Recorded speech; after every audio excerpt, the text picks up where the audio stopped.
কোনো একটা এলপিপিকে কিভাবে সিমপ্লেক্স মেথডে সলভ করতে হয় সেটা আমরা অলরেডি জানি। তো আমরা একটু আগে যে ভিডিওটা করলাম বা আমরা একথায় ফার্স্ট ভিডিওটা এই রিলেটেড যে সিমপ্লেক্স অ্যালগরিদমের যে ফার্স্ট ভিডিওটা ওইটাতে আমরা এই ধরনের একটা এলপিপিকে আমরা সিমপ্লেক্স অ্যালগরিদম ইউজ করে সলভ করেছি। তো স্টেপগুলো কি ছিল? স্টেপগুলো ছিল যে ফার্স্ট কাজ ছিল যে we have to convert this LPP into standard form. এরপরে আমরা সিমপ্লেক্স অ্যালগরিদম ইউজ করতাম। এই ছিল আমাদের টেকনিক। আচ্ছা, যদি এই মেথড এই প্রবলেমটাতে এই এলপিপিটাতে আমরা যে মেথডটা অলরেডি শিখেছি সেটা যদি আমরা অ্যাপ্লাই করি তাহলে দেখো আমরা কীভাবে এটাকে যদি স্ট্যান্ডার্ড ফর্মে নিয়ে যাই আমরা লিখবো যে max Z equal two x1 minus x2 subject to 2x1 minus x2 একটা স্ল্যাক ভেরিয়েবল ধরো x3 আর এদিকে x1 মাইনাস 3x2 এখানে আরেকটা স্ল্যাক ভেরিয়েবল দেবো ধরো x4 তাহলে লিখতে পারবো 7 এখানে 5 x1 x2 x3 x4 greater than equal to 0। কাজেই স্ট্যান্ডার্ড ফর্মে যদি এলপিপিটাকে নিয়ে আসি আমাদের এই চেহারা দাঁড়াবে, যেটা আমরা অলরেডি জানি, আমরা শিখেছি এর আগেরটাতে আমরা এগুলো করেছি। আচ্ছা, এরপরে আমরা সিমপ্লেক্স অ্যালগরিদম ইউজ করি, আমরা with the help of tables আমরা এটাকে সলভ করি। তো এই ফর্মের অ্যাডভান্টেজ কি দেখো, কেন আমরা এটাকে সিমপ্লেক্স অ্যালগরিদমে সলভ করতে পারি তার কারণ হলো, দেখবে সিমপ্লেক্স অ্যালগরিদম আমরা যেখানেই ইউজ করেছিলাম আমাদের স্ট্যান্ডার্ড বেসিস চাই। স্ট্যান্ডার্ড বেসিস মানে 1 0 0 0 1 0 0 0 1, it is called standard basis of E3।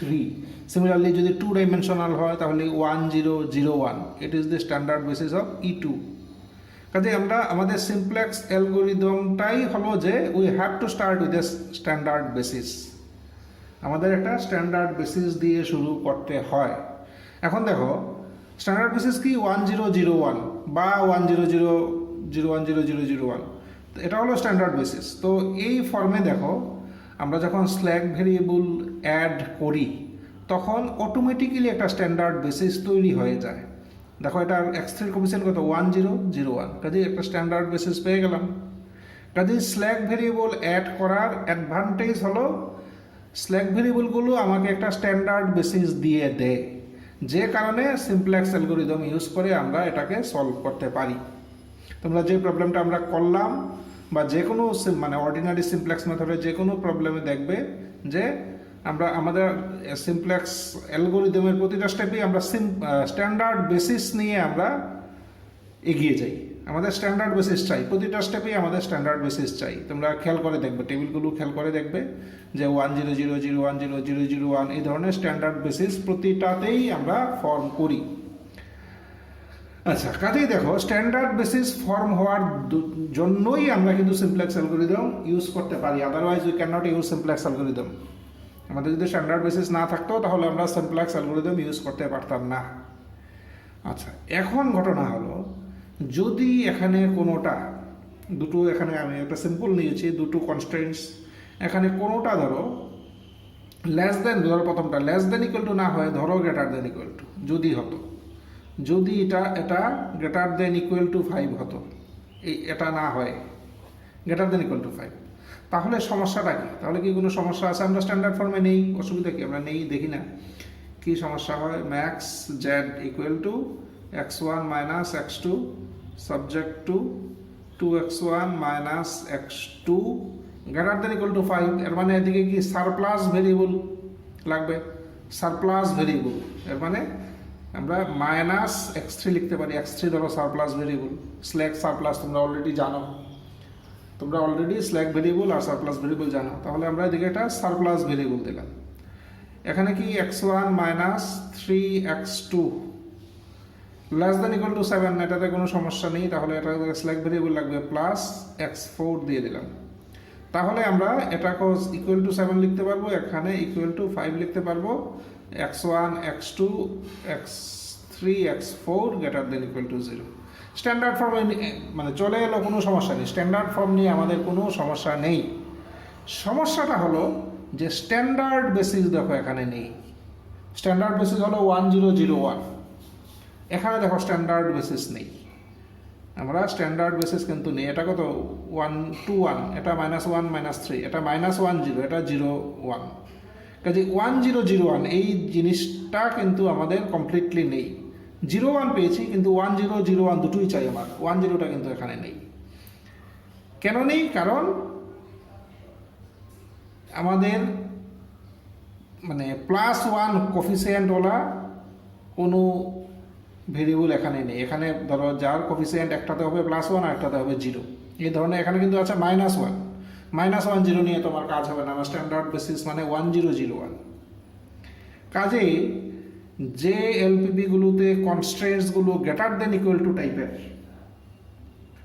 যে এলপিপিতে কনস্ট্রেন্টসগুলো গ্রেটার দেন ইকুয়াল টু টাইপের, সেখানে কিন্তু আমরা সারপ্লাস ভেরিয়েবল ইউজ করতে বাধ্য, এবং এই কারণে স্ট্যান্ডার্ড বেসিস ফর্ম হয় না।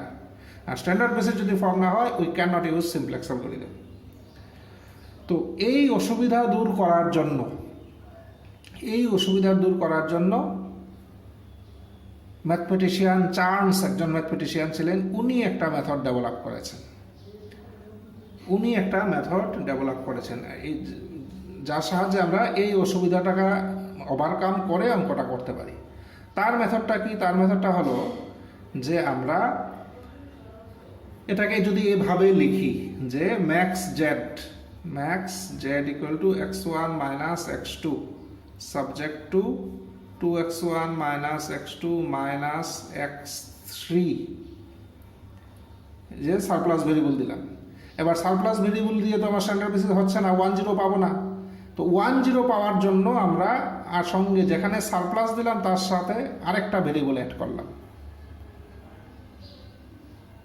যেখানে সারপ্লাস ভেরিয়েবল দিলাম তার সাথে আরেকটা ভেরিয়েবল অ্যাড করলাম আমরা, মানে এই ভেরিয়েবলটার কোফিসিয়েন্ট হলো +1। আচ্ছা, এবং যেই ভেরিয়েবলটা অ্যাড করলাম তার নাম হলো আর্টিফিশিয়াল ভেরিয়েবল। এর মানে আমরা এটাকে আর্টিফিশিয়ালি নিচ্ছি, এটা তো অরিজিনাল প্রবলেমে ছিল না, এটা আমরা আর্টিফিশিয়ালি নিচ্ছি। অ্যান্ড তার কাজ হলো আমাকে শুধু স্ট্যান্ডার্ড বেসিসটা তৈরি করে দেওয়া। আমার পারপাস সার্ভ হয়ে গেলে এই ভেরিয়েবলটাকে আমরা ভুলে যাব। আমাদের কাজ হয়ে গেলে এই ভেরিয়েবলটা আমরা ভুলে যাব, এটাকে বলা হয় আর্টিফিশিয়াল ভেরিয়েবল। আচ্ছা, যাই হোক, তো আমরা যেখানে সারপ্লাস দিলাম সেখানে স্ট্যান্ডার্ড বেসিস পাওয়ার জন্য আমরা আরেকটা ভেরিয়েবল অ্যাড করলাম, যার নাম দিলাম সারপ্লাস ভেরিয়েবল। আচ্ছা, এটা দেখি, এটার কি খবর? x1 মাইনাস 3x2 প্লাস, এখানে একটা স্ল্যাক লাগবে, আমরা দিয়ে দিলাম x5, তাহলে ইকুয়াল টু 7 ইকুয়াল টু 5। এখানে x1 x2 x3 x4 x5 প্রতিটা নন নেগেটিভ। এবার দেখো আর্টিফিশিয়াল ভেরিয়েবল ইউজ করার সুবিধা কি? এবার কিন্তু আমার 1 0 0 1 আছে, 1 0 0 1 এবার আছে। এর মানে স্ট্যান্ডার্ড বেসিস আছে, এর মানে আমরা সিমপ্লেক্স অ্যালগরিদম ইউজ করে এটাকে করতে পারবো, এই প্রবলেমটাকে আমরা সলভ করতে পারবো ইউজিং সিমপ্লেক্স অ্যালগরিদম। কাজেই এই সিচুয়েশনে আমরা আমরা আর্টিফিশিয়াল ভেরিয়েবল ইউজ করি। কোন সিচুয়েশনে? যেখানে স্ট্যান্ডার্ড বেসিস আমাদের তৈরি হয় না, অটোমেটিক্যালি যেখানে তৈরি হয় না, সেখানে আমরা আর্টিফিশিয়াল ভেরিয়েবল অ্যাড করলাম। আর্টিফিশিয়াল ভেরিয়েবলের কী কাজ? আর্টিফিশিয়াল ভেরিয়েবলের কাজ হলো আমাকে স্ট্যান্ডার্ড বেসিসটা তৈরি করে দেওয়া, এবং যেই মাত্র আমাদের কাজ হয়ে যাবে আমরা আর্টিফিশিয়াল ভেরিয়েবলকে ভুলে যাব।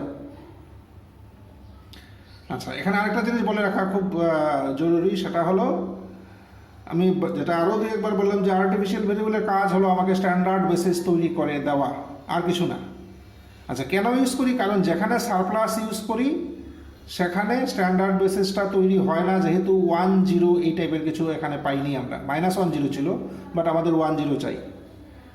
তো এই কারণে এখানে স্ট্যান্ডার্ড বেসিস তৈরি হয়নি, এই কারণেই আমরা এখানে আর্টিফিশিয়াল ভেরিয়েবল ইউজ করলাম।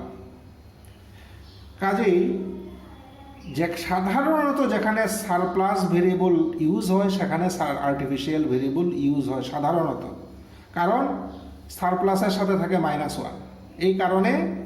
আর যেখানে সারপ্লাস ইউজ হয় সেখানে আর্টিফিশিয়াল ইউজ হয় সাধারণত। কিন্তু আর্টিফিশিয়াল ভেরিয়েবলের কাজ কি? কাজ হলো আমাকে স্ট্যান্ডার্ড বেসিস দেওয়া। এখন যদি কোনো প্রবলেমে দেখা যায় যে আমরা সারপ্লাস ভেরিয়েবল ইউজ করলাম বাট স্ট্যান্ডার্ড বেসিস তবুও আমার কাছে আছে, আর্টিফিশিয়াল ভেরিয়েবল অ্যাড না করলেও স্ট্যান্ডার্ড বেসিস আমাদের হয়ে যায়, সেক্ষেত্রে কিন্তু আমরা আর্টিফিশিয়াল ভেরিয়েবল ইউজ করার কোনো প্রয়োজন নেই। স্টুডেন্টের ধারণা যে যেখানেই সারপ্লাস ইউজ হয় সেখানেই আর্টিফিশিয়াল ইউজ হয়, ঘটনাটা এমন না। সারপ্লাস ইউজ হলেও আর্টিফিশিয়াল নাও ইউজ হতে পারে। আমি পরে একটা এক্সাম্পল দেখাবো। আর্টিফিশিয়ালের কাজ হলো একমাত্র স্ট্যান্ডার্ড বেসিস তৈরি করে দেওয়া। কাজেই এটা মনে রাখবে যে সাধারণত যেখানে সারপ্লাস ইউজ হয় সেখানে আর্টিফিশিয়াল ইউজ করার প্রয়োজন হয়, বাট এটা কিন্তু মানে ম্যান্ডাটারি না। যদি দেখা যায় যে সারপ্লাস ইউজ করার পরেও আর্টিফিশিয়াল ছাড়াই স্ট্যান্ডার্ড বেসিস আছে, দেন আমরা আর্টিফিশিয়াল ভেরিয়েবল ইউজ করব না। তো যাদের ধারণা যে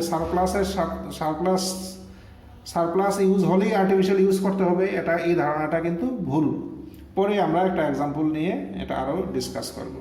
তো যাই হোক, আমাদের আপাতত আমরা দেখলাম যে এই ধরনের প্রবলেম যেখানে গ্রেটার দেন ইকুয়াল টু টাইপের কনস্ট্রেন্টস, সেখানে আমরা স্ট্যান্ডার্ড বেসিস মানে পেতে আমাদের কষ্ট হয়, এই কারণে আমরা আর্টিফিশিয়াল ভেরিয়েবল ইউজ করে এভাবে এগিয়ে যাই। বাকি প্রসিডিউরটা অনেকটাই আমরা অর্ডিনারি সিমপ্লেক্সের মতোই। আচ্ছা, এখানে আরেকটা জিনিস বলে রাখা উচিত যে যেখানে আমরা আর্টিফিশিয়াল ভেরিয়েবল ইউজ করবো, আর্টিফিশিয়াল ভেরিয়েবল কত? x4 এর coefficient in the objective function কত হবে? x4 এর কফিসিয়েন্ট অবজেক্টিভ ফাংশনে দেখো এখানে 3 ধরনের ভেরিয়েবল আছে। একটা হলো সারপ্লাস, এটা হলো আর্টিফিশিয়াল, এটা স্ল্যাকের কফিসিয়েন্ট এখানে 0, এই জন্য আমরা লিখি না। সারপ্লাসের কফিসিয়েন্ট এখানে অবজেক্টিভ ফাংশনে 0, এই কারণে আমরা লিখি না। বাট আর্টিফিশিয়ালের কফিসিয়েন্ট হয় -M, where M is a very large positive quantity. M is a very large positive quantity. M একটা খুব বড় পজিটিভ সংখ্যা, পজিটিভ কোয়ান্টিটি। তাহলে আর্টিফিশিয়াল ভেরিয়েবলের কফিসিয়েন্ট অবজেক্টিভ ফাংশনে কত হবে? -M। M এর কি পরিচয়? M is a very large positive quantity। তো এটাও মাথায় রাখবো আমরা আমরা যখন সলভ করবো আর্টিফিশিয়াল ভেরিয়েবল ইউজ করে, এই জিনিসটা আমরা অবজেক্টিভ ফাংশনে ইউজ করব। আচ্ছা, আরেকটা জিনিস জাস্ট আমি বলে রাখি যে এখানে কি দেখলাম? এখানে দেখলাম যে গ্রেটার দেন ইকুয়াল টু হলে যেহেতু সারপ্লাস লাগলো, আর্টিফিশিয়াল স্ট্যান্ডার্ড বেসিস হলো না, এই কারণে আমরা আর্টিফিশিয়াল ইউজ করলাম। Not only greater than equal to, যদি পারফেক্টলি ইকুয়াল টু থাকে তাহলেও যদি স্ট্যান্ডার্ড বেসিস অটোমেটিক্যালি ফর্ম না হয়, then we have to use artificial variable. তাহলেও আর্টিফিশিয়াল ভেরিয়েবল ইউজ করার প্রয়োজন পড়তে পারে, যেটা আমরা অঙ্কগুলো সলভ করার সময় আমি আরও ডিটেলসে আলোচনা করব। তো আপাতত রিগার্ডিং বিগেম মেথডের ইন্ট্রোডাকশন আমরা এটা দেখলাম। এবার আমরা একটা বইয়ের একটা প্রবলেম সলভ করি ইউজিং বিগেম টেকনিক। আমরা এখন এই এলপিপিটাকে আমরা বিগেম মেথডে সলভ করার আমরা চেষ্টা করি। তো অলরেডি বিগেম মেথডের ইন্ট্রোডাকশন আমরা জেনে গেলাম। বিগেম মেথড কোথায় ইউজ হয়? যেখানে স্ট্যান্ডার্ড বেসিসটা পেতে আমাদের অসুবিধা হয়, সেখানে আর্টিফিশিয়াল ভেরিয়েবল ইউজ করে আমরা স্ট্যান্ডার্ড বেসিসটা পাওয়ার চেষ্টা করি, এবং আর্টিফিশিয়াল ভেরিয়েবলের কফিসিয়েন্টটা আমরা অবজেক্টিভ ফাংশনে ইউজ করি কি? -M, where M is a very large positive quantity। তো এই মেথডটাকেই বিগেম মেথড বলে। তো যাই হোক, আমরা এই প্রবলেমটা নিলাম, আমরা এখন এটার সলিউশন শুরু করি। তো ফার্স্ট কাজ কি? যে কোনো এলপিবি সলভ করার সিমপ্লেক্স মেথডে সলভ করার ফার্স্ট আমাদের কাজ হলো যেটাকে স্ট্যান্ডার্ড ফর্মে নেওয়ার চেষ্টা করা। তো আমরা লিখি যে ইন্ট্রোডিউসিং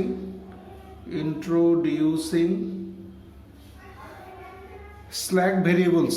স্ল্যাক কি লাগবে একটু দেখে নিই। হ্যাঁ, স্ল্যাক দেখো, স্ল্যাক লাগবে, সারপ্লাসও লাগবে। আর সারপ্লাস লাগলে আর্টিফিশিয়াল হতো, একটু আগে আমরা দেখেছি যে সারপ্লাস লাগলে সাধারণত আর্টিফিশিয়াল লাগে। যাই হোক, introducing slack variables,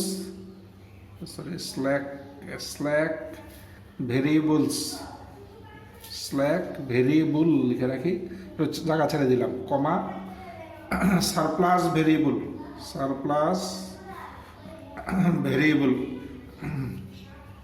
and artificial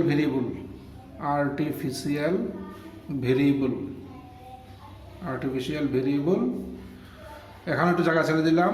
introducing এত we can rewrite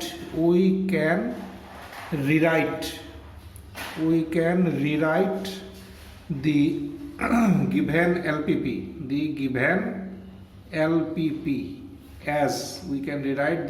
LPP as আচ্ছা, দেখি তাহলে কিভাবে লেখা যায় given LPP যেটাকে। max z equal to কি 5x1 minus 2x2 plus 3x3, আপাতত ততটুকু থাক। subject to 2x1 plus 2x2 minus x3। দেখো এদিকে গ্রেটার দেন ইকুয়াল টু, এর মানে কি লাগবে, সারপ্লাস। আমরা ইউজ করি মাইনাস x4। আচ্ছা, সারপ্লাস যেহেতু দিয়েছি, দেখো এখানে কিন্তু আমাদের স্ট্যান্ডার্ড বেসিসটা পাবো না, কারণ -100 হবে। এই কারণে আমাদের কি ইউজ করতে হবে, অলরেডি আমরা ডিসকাস করেছি যে আমাদের এখানে একটা আর্টিফিশিয়াল ভেরিয়েবল লাগবে, প্লাস x5 দিয়ে দিলাম। তাহলে আর্টিফিশিয়াল ভেরিয়েবল কি ইউজ করলাম, এখানে লিখে রাখি x5, স্ল্যাক কি সারপ্লাস ইউজ করলাম কি x4, আচ্ছা, এরপরটাতে যাই। 3x1 minus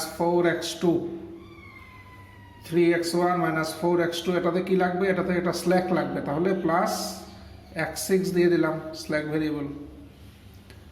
আচ্ছা, এরপরেরটাতে যাই। এগুলো আমি একটু পরে লিখছি, আমি সেদিন দেখিয়েছিলাম যে এটা না সুন্দর করে লেখা যায়। তাহলে x2 প্লাস 3x3, এখানেও একটা কি লাগবে, এখানেও লাগবে একটা স্ল্যাক, প্লাস x7।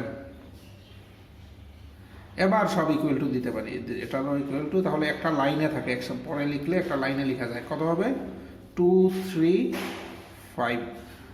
আচ্ছা, স্ল্যাক কি ইউজ করলাম, স্ল্যাক হলো x6 আর x7, তাহলে স্ল্যাক ভেরিয়েবলস করে দেই x6, x7, সারপ্লাস কি x4 আর আর্টিফিশিয়াল x5, এগুলো তো আচ্ছা লিখলাম। We can rewrite the LPP as এত। আচ্ছা, এখানে দেখো x1 x2 x3 already non negative আছে, আর স্ল্যাক, সারপ্লাস অ্যান্ড আর্টিফিশিয়াল সবগুলো ভেরিয়েবল মানে by their definition they are always non negative. এর মানে আমরা লিখতে পারি যে এখানে যত 7টা ভেরিয়েবল আছে প্রত্যেকটাই নন নেগেটিভ। এর মানে xi greater than equal to 0, I equal to 1 2 up to 7।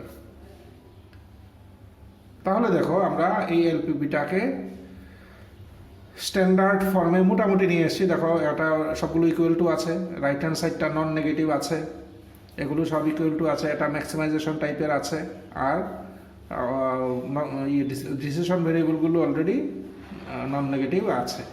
কাজেই আমরা স্ট্যান্ডার্ড ফর্মে চলে এসেছি। শুধু একটা কাজ আমাদের বাকি যে যেটা আর্টিফিশিয়াল ভেরিয়েবল, কোনটা আর্টিফিশিয়াল ভেরিয়েবল, x5 এর কোফিসিয়েন্টটা আমরা অবজেক্টিভ ফাংশনে দেব -m ইন্টু x5। বাকি স্ল্যাক, সারপ্লাস সবার কোফিসিয়েন্ট হলো 0, এই কারণে আমরা লিখি না। তাহলে এটার কোফিসিয়েন্ট -m, হোয়ার, এটা m এর পরিচয় কিন্তু দিতে হবে, এখানে লিখে দিই হোয়ার, অবশ্যই দিতে হবে m is a very large positive quantity. এই হলো m এর পরিচয়, m is a very large positive quantity. আচ্ছা, এবার দেখো আমরা এলপিপিটাকে মানে সলিউশন করার মতো স্টেজে নিয়ে এসছি। এখন এখান থেকে আমরা সিমপ্লেক্স অ্যালগরিদম ইউজ করে এটাকে সলভ করতে পারবো। তো এটা এই ফর্মে আমরা রাখলাম। এখন আমরা নাও we are going to solve this LPP. We are going to solve this LPP using simplex algorithm. Using simplex algorithm. Using simplex algorithm. আচ্ছা, এবার তাহলে যাই আমরা এক কাজ করি, আমরা পরের পেজে চলে যাই। আচ্ছা, যেটা আগেও বলেছিলাম, সবসময় তোমরা খাতার একটা ফ্রেশ পেজ থেকে সলিউশন টেবিলটা শুরু করবে, আদারওয়াইজ পেজ যদি চেঞ্জ করতে হয় তাহলে করতে খুব অসুবিধা। তো আমরা এখানে একটা ফ্রেশ পেজ থেকে এখান থেকে শুরু করি। আচ্ছা, কি করতে হয় অলরেডি জানা, আমরা ইয়েতে দেখেছি সিমপ্লেক্স মেথডে প্রায় কাছাকাছি টেকনিক। আমরা তাহলে টেবিলটা তৈরি করি। টেবিলে কয়টা কলাম লাগবে আমি বলেছিলাম, মোটামুটি এখানে যেহেতু 7টা ভেরিয়েবল আছে তাহলে নাম্বার 12টা কলাম লাগবে। ইনিশিয়ালি এটা 12টা কলাম নিয়ে, 5টা বেশি লাগে, তাহলে 12টা কলাম নিয়ে আমরা আমাদের শুরু করতে হবে। আচ্ছা, তাহলে আমরা টেবিলটা আমি ড্র করার চেষ্টা করি। আচ্ছা, দেখি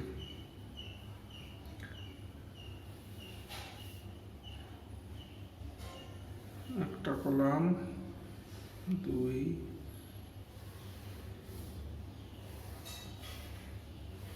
5টা হলো না, 5টা কলাম 6, 7, 8, 9, 10, 11 আর 12, মোটামুটি আমাদের জায়গা হয়ে গেল। আচ্ছা, এবার এইভাবে করতে হয়। আচ্ছা, একটু স্পেস বাঁচানোর চেষ্টা করি। তাহলে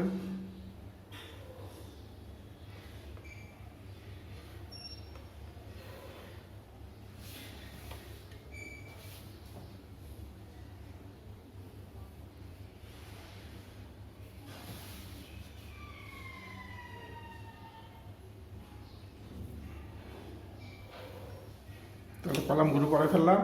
এবার আমরা নামগুলো দেই। নামগুলো কি দিতে হয় আমরা অলরেডি জানি। নামগুলো হলো, প্রথমটা হলো সিবি, এরপর একটা বি, এরপর একটা এক্সবি, এরপরটা স্মল বি, এরপরে ভেক্টরগুলো কি কি, A1, টোটাল 7টা ভেরিয়েবল, মানে 7টা ভেক্টর আসবে। A1, A2, A3, A4, A5, A6, A7। আর লাস্টারটাতে কি হয়, লাস্টারটাতে হয় মিনি রেশিও। এখানে এই দাগটা না পড়লেই ভালো ছিল, মিনি রেশিও। লাস্টারটা হলো মিনি রেশিও, অলরেডি আমরা জানি।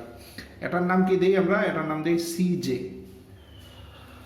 আচ্ছা, এবার টেবিলটা ফিল আপ শুরু করি। আমরা টেবিলটা ফিল আপ করি। A1 হলো x1 এর কোফিসিয়েন্ট, এটা দেখে লিখে নেই। কত হবে, 230। x1 এর কোফিসিয়েন্ট হলো 230, তাহলে A1 হলো 230। আচ্ছা, A2 কত দেখি, A2 হলো 2 - 4 1, 2 - 4 1, 2 - 4 1। A3 কত, দেখো x3 কোফিসিয়েন্ট -1, x3 তো আর সরি, এটা কি ভুল লিখলাম, হ্যাঁ এটা 3x3। আচ্ছা, ঠিক আছে, তাহলে x3 হলো -103, -103। আচ্ছা, এবার x4 এর কোফিসিয়েন্ট মানে -100, -100। এবার F5 মানে x5 এর কোফিসিয়েন্ট 100, এরপর একটা 010, এরপরটা 001, এই যে 001। আচ্ছা, আমরা ভেক্টরগুলো লিখলাম। আমরা এগুলো সিজেগুলো লিখতে পারি। x1 এর কোফিসিয়েন্ট অবজেক্টিভ ফাংশনের কত 5, এর মানে এটার উপরে আমরা লিখব 5। x2 এর কোফিসিয়েন্ট হলো -2, A2 এর উপরে লিখব -2। x3 এর কোফিসিয়েন্ট 3, A3 এর উপরে লিখব 3। আচ্ছা, বাকি A5 এর উপরে আছে শুধু, A5 এর কোফিসিয়েন্ট -m, মানে A5 এর উপরে আমরা লিখব মাইনাস এম, বাকিগুলো জিরো, স্ল্যাক সারপ্লাস এগুলো সব জিরো। আচ্ছা, এখন কি করব, এখন হলো ক্যাপিটাল স্মল বি কীভাবে লিখতে হয়, স্মল বি হলো রাইট হ্যান্ড সাইড মানে রিকোয়ারমেন্ট ভেক্টর, মানে 2 3 5, স্মল বি হলো 2 3 আর 5।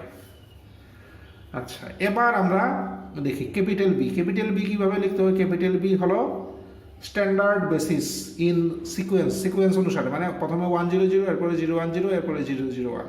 তাহলে 1 0 0 কোথায়, এই যে A5, তাহলে এখানে আসবে A5। এরপরে আমার দেখতে হবে 0 1 0 কোথায় আছে, তাহলে A6, এরপরে 0 0 1 হলো A7। কাজেই এই হলো standard basis, this is hour standard basis. আচ্ছা, লক্ষ্য করে একই কথা আবারও বলি যে এটা ছিল আর্টিফিশিয়াল, এটা নেওয়াতেই কিন্তু 1 0 0 পেলাম। শুধু যদি সারপ্লাসটা থাকতো তাহলে কিন্তু আমাদের -1 0 0 থাকতো। 1 0 0 আমাদের প্রয়োজন ছিল, কিন্তু আমাদের নেই, এই কারণে আমরা এটা আর্টিফিশিয়াল দেওয়াতে আমরা 1 0 0 পেয়েছি। আচ্ছা, যাই হোক, তাহলে স্ট্যান্ডার্ড বেসিস হলো এটা। এখানে কত হবে, এখানে হবে x5 x6 x7। আচ্ছা, এরপরে দেখি আমরা এখানে কি লিখবো, A5 এর উপরে কি আছে, -m, A6 এর উপরে 0, A7 এর উপরে 0। এই হলো আমাদের টেবিল 1 এর ফিল আপ করলাম। এবার হলো টেবিল 1 এর ক্যালকুলেশন। টেবিল 1 এর ক্যালকুলেশন হলো এবার। আচ্ছা, ক্যালকুলেশন মানে আমরা অলরেডি জানি, এর মানে আমাদের ইন্ডেক্স রো বের করতে হবে, ইন্ডেক্স রো। আচ্ছা, ইন্ডেক্স রো কিভাবে বের করে, this is our index row, যার নাম হলো অলরেডি দেখেছি ZJ - CJ, ম্যাথমেটিক্যালি আমরা লিখি ZJ - CJ। আচ্ছা, কিভাবে করে ইন্ডেক্স রো যদিও জানি, আরেকবার মনে করে দিচ্ছি, this into this plus this into this plus this into this minus this, এই হলো ইন্ডেক্স রোর ক্যালকুলেশন। তাহলে -2m -5, -2m -5, এটার ক্ষেত্রে A1 লিখলাম, এটার ক্ষেত্রে -2m +2, -2m +2, এটার ক্ষেত্রে m -3, এটার ক্ষেত্রে হলো m, এটার ক্ষেত্রে -m মানে 0, এটার ক্ষেত্রে 0, এটার ক্ষেত্রে 0। এই হলো ইন্ডেক্স রো। এবার কি কাজ, এবার কাজ হলো ইন্ডেক্স রোর মধ্যে মোস্ট নেগেটিভ কোনটা দেখবো আমরা। দেখো, মোস্ট নেগেটিভ আছে দুটো, এটা আর এটা, এই দুটো নেগেটিভ। যেহেতু m is a very large positive quantity, এর মানে এটা পজিটিভ, তাহলে নেগেটিভ আছে দুটো। এর মধ্যে মোস্ট নেগেটিভ কোনটা, নিশ্চয়ই এটা হলো -2m -5, এখানে -2m +2, এর মানে এটা হলো মোস্ট নেগেটিভ। কাজেই it will be hour entering vector, এটা হলো আমাদের এন্টারিং ভেক্টর। এর মানে দিস ওয়ান ইজ আওয়ার কি কলাম, এটা হলো আমাদের কি কলাম। আচ্ছা, এবার কি কাজ, কি টেকনিক হলো যে আমরা করি কি, বি বাই কি কলাম করে মিনি রেশিও বের করি। মিনি রেশিওর ফর্মুলা কি, স্মল বি বাই কি কলাম, তাহলে 2/2 মানে 1, আচ্ছা 3/3 মানে আবারও 1। আচ্ছা, এখানে দেখো আরেকটা জিনিস যেটা আগেও বলেছি, যে মিনি রেশিও বের করার সময় আমরা কি করি, বি বাই কি কলাম, কিন্তু কি কলামের শুধু পজিটিভ এলিমেন্টগুলো আমরা নেই, নেগেটিভ বা 0 হলে আমরা কিন্তু মিনি রেশিও বের না করে এভাবে ড্যাশ দিয়ে ছেড়ে দিই। শুধু পজিটিভগুলো আমরা কনসিডার করি, নেগেটিভ বা 0 আমরা কনসিডার করি না। কাজেই এই হলো আমাদের at the end of first table, এই হলো আমাদের সিচুয়েশন। আচ্ছা, এবার আমার কি কাজ, এবার কাজ হলো আমার মিনি রেশিও বের করা, মানে মিনিমাম কোনটা, এই রেশিওগুলোর মধ্যে মিনিমাম কোনটা। এখন ঘটনা হলো, দেখো এখানে ইন্টারেস্টিং সিচুয়েশন, এখানে মিনিমাম আছে দুটোই মিনিমাম, দুটোই আছে। আমরা তাহলে কোনটা নেব, এর আগের ভিডিওটাতে আমি বলেছিলাম যে in that case we can take any one, আমরা যে কোনোটাই নিতে পারি। তবে তখন আমি কথাও বলেছিলাম যে বিগ এম মেথডে এসে আমার কথাটা আমি একটু চেঞ্জ করব। আচ্ছা, তো আমার কথাটা আমি একটু চেঞ্জ করছি বিগ এম মেথডের জন্য। এখানে আমরা দেখব যে কোন মিনি রেশিওটা নিলে আউটগোয়িং ভেক্টরটা হবে আর্টিফিশিয়াল ভেরিয়েবলের করসপন্ডিং ভেক্টর, মানে আর্টিফিশিয়াল ভেক্টর যেটা, সেটা আউটগোয়িং হবে কোন মিনি রেশিওটা নিলে, এটা আমরা লক্ষ্য করব। আমি আবারও বলছি, মিনি রেশিও আমি অর্ডিনারি সিমপ্লেক্স মেথডে আমি বলেছিলাম যে মিনি রেশিও যে কোনোটাই নেওয়া যায়, তেমন কোনো অসুবিধা নেই। তো এখানে আমি বলছি যে বিগ এম মেথডের ক্ষেত্রে মিনি রেশিও যদি টাই হয়, দেন এমন মিনি রেশিওটা নেবে যার জন্য আউটগোয়িং ভেক্টরটা হবে আর্টিফিশিয়াল ভেক্টরটা। তাহলে এই মিনি রেশিও নিলে, বা ধরো এটা, এই মিনি রেশিওটা যদি নেই, তাহলে আউটগোয়িং ভেক্টর কোনটা হবে? এদিক দিয়ে এসে দেখবো A6। A6 কি আর্টিফিশিয়াল? না, আর্টিফিশিয়াল না। এই মিনি রেশিওটা নিলে আমরা এদিক দিয়ে এসে দেখবো কি আছে? A5। A5 কি আর্টিফিশিয়াল? হ্যাঁ, এটা আর্টিফিশিয়াল। উপরে -m আছে, মানে বুঝলাম এটাই আমাদের আর্টিফিশিয়াল ভেরিয়েবলের করসপন্ডিং ভেক্টর বা আর্টিফিশিয়াল ভেক্টর। তো কোনটা নিলে তাহলে আর্টিফিশিয়ালটা আউটগোয়িং হলো? এটা নিলে আর্টিফিশিয়ালটা আউটগোয়িং হবে, তাহলে আমরা এই মিনি রেশিওটা নেব। তাহলে এই মিনি রেশিও যদি নেই, তাহলে এদিক দিয়ে আমরা এগিয়ে যাই, আমরা দেখব এটার সাথে ইন্টারসেকশন কোথায়? এই এলিমেন্টের, মানে দিস ইজ আওয়ার কি নাম্বার বা কি এলিমেন্ট বা pivot element, it is hour কি এলিমেন্ট। আর এই রোটা হলো কি রো, আর এদিকে সোজা এসে কি পেলাম? A5 কে পেলাম। এর মানে A5 is the outgoing vector বা ডিপার্টিং ভেক্টর। এটা হলো ডিপার্টিং ভেক্টর। কাজেই টেবিল 1-এর কাজ আমার একেবারেই কমপ্লিট, 100% কমপ্লিট। এবার আমরা যাব কি? টেবিল 2-তে। আচ্ছা, তাহলে টেবিল 2 শুরু করি আমরা। টেবিল 2-র এটা ড্র করা বড় মুশকিল, হাত দিয়ে আঁকি। এই হলো আমাদের টেবিল 2-র। আচ্ছা, এখানে এটা এক্সটেন্ড করে দিলাম।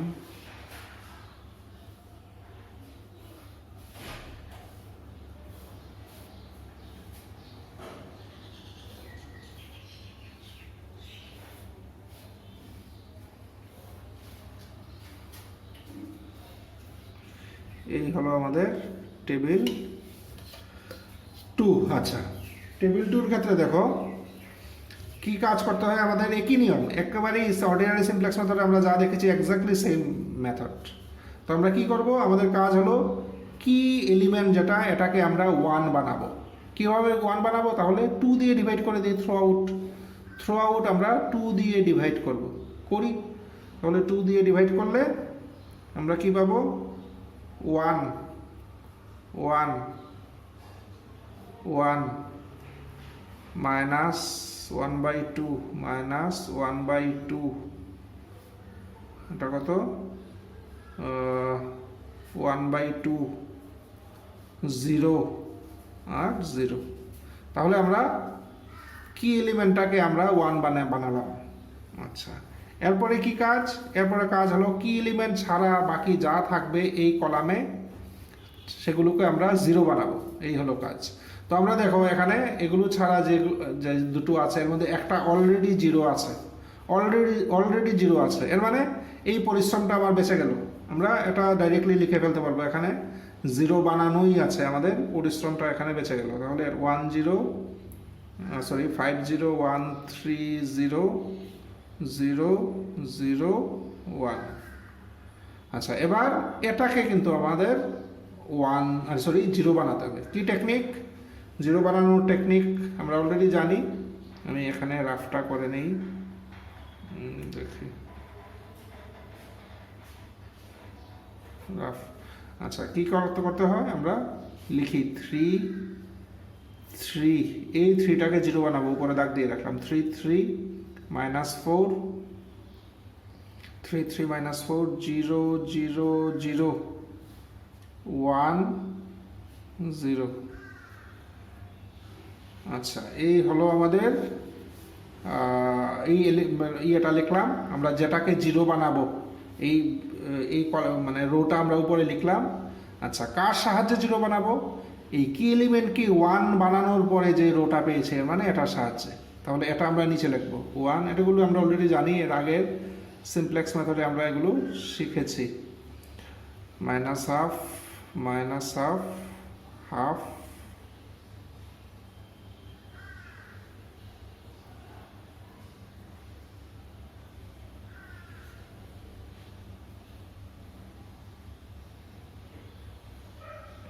Half zero zero. আচ্ছা, এখানে দেখো একটা জিনিস আমি মানে বলতে ভুলে গেছি।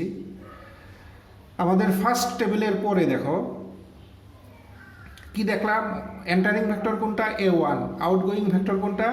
A5। তো আউটগোয়িং ভেক্টরটা কি? আউটগোয়িং ভেক্টরটা হলো আর্টিফিশিয়াল ভেক্টর, মানে আর্টিফিশিয়াল ভেরিয়েবলের করসপন্ডিং ভেক্টর। যদি সিমপ্লেক্স এই টেবিলে কোনো একটা স্টেজে আউটগোয়িং ভেক্টরটা আর্টিফিশিয়াল ভেক্টর হয়, তাহলে পরের টেবিলগুলোতে এই কলামটা আমাদের আর না লিখলেও চলবে। এই কলামটা লেখার প্রয়োজন নেই। এই কলামটা কিন্তু আমরা বাদ দিতে পারি। আমি বলতে ভুলে গিয়েছিলাম, আমি আবারও বলছি, যদি আউটগোয়িং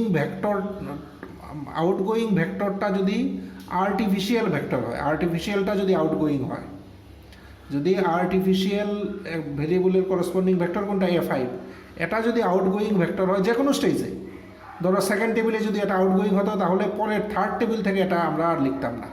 এখানে ফার্স্ট টেবিলে এটা বেরিয়ে গেছে, কাজেই পরের আর টেবিলে এই কলামটাকে আর লিখতে হবে না। আমি আগেই বলেছিলাম আর্টিফিশিয়াল ভেরিয়েবল আমরা কেন ইউজ করি?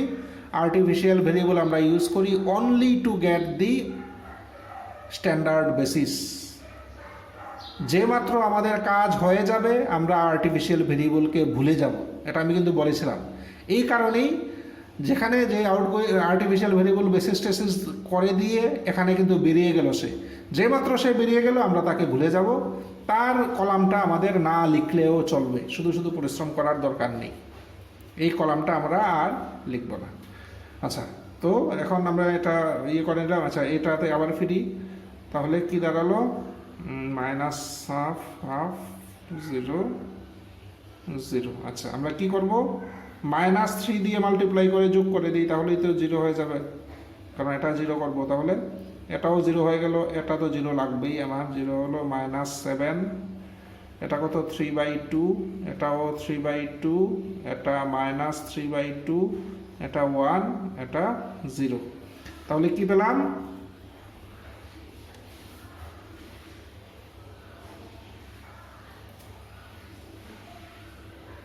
তাহলে আমরা পেলাম 0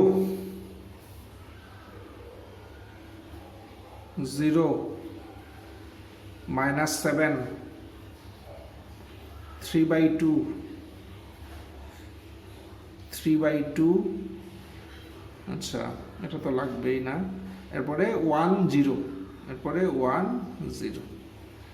আচ্ছা, তাহলে ক্যালকুলেশন আমরা তিনটা রো এর জন্য করে নিলাম। আচ্ছা, এবার দেখে নিই আমরা এখানে কি কি আসবে।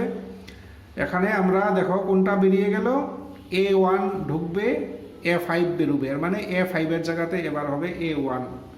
তাহলে A1 A6 A7 তাহলে এখানে x1 x6 x7। A1 এর উপরে কত আছে? 5, কাজে এখানে লিখবো 5। A6 এর উপরে আছে 0, এখানে লিখবো 0। A7 এর উপরে আছে 0, এখানে লিখবো 0। কাজেই দেখো টেবিল 2 এরও ক্যালকুলেশন অনেকটাই হয়ে গেছে। এখন আমাদের কাজ হলো টেবিল 2 এর জন্য আমরা ইন্ডেক্স রো বের করব। টেবিল 2 এর জন্য আমরা এখন ইন্ডেক্স রো বের করব।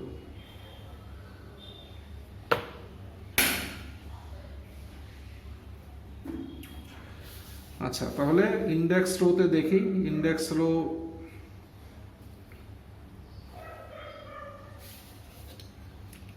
it is index row।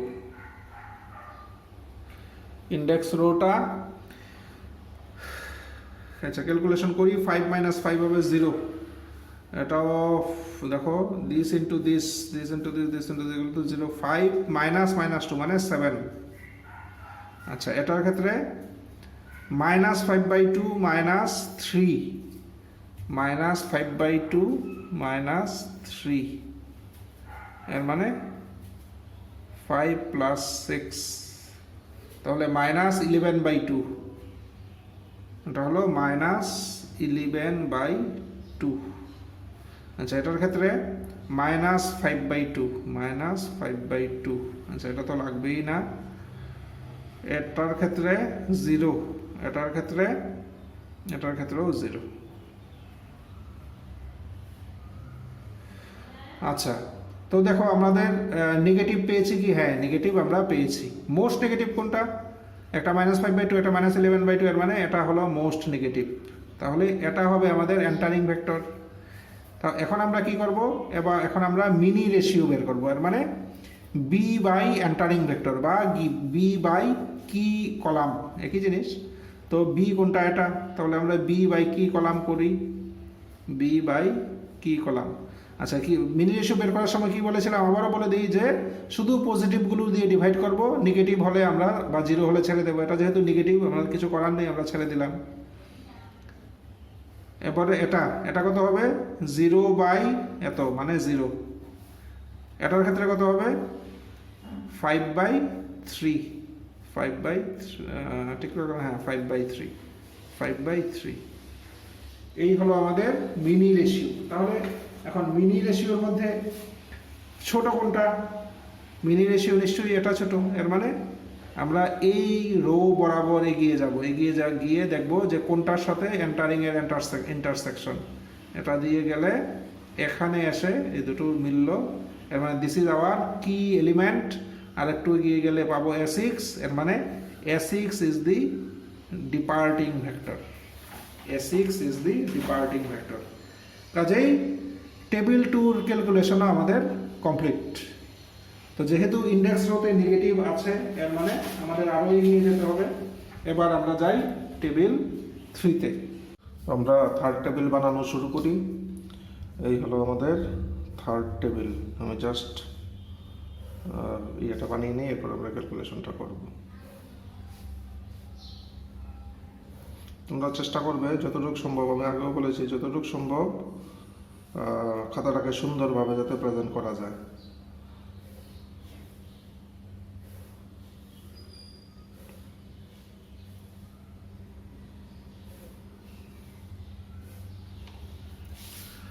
আচ্ছা, আমাদের থার্ড টেবিল মোটামুটি আমরা বানিয়ে ফেললাম। এবার দেখো থার্ড টেবিলের ক্যালকুলেশন শুরু করি।